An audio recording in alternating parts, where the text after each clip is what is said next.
Kita nyo, yun no. Yun. Yun ang aming tinatakutan mamayang hapon. Kasi ngayon pa lang, ang alon ay nag-umpisa na oh. Umpisa ng alon. Wala pang hangin na. Umpisa na ang alon. Ano pa kaya ang susunod na oras no? Pagdating sa yan na puti na yan. Yan oh. Kulay puti yan. Hangin yan.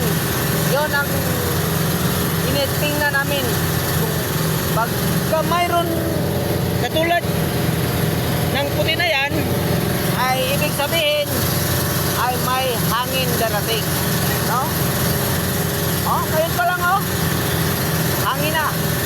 So cancel na naman tayo ngayon. Ngayon, linggo.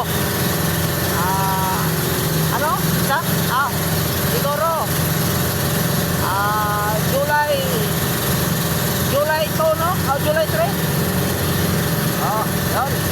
Yun ang update ngayon, mga idol. Sayang naman na yung mga nakabook na yun, mga idol. Sayang. Pero, hindi natin pag-anuin yan. Pag hinayang kasi buhay ng tao ang inalagaan natin. No? Yun lang.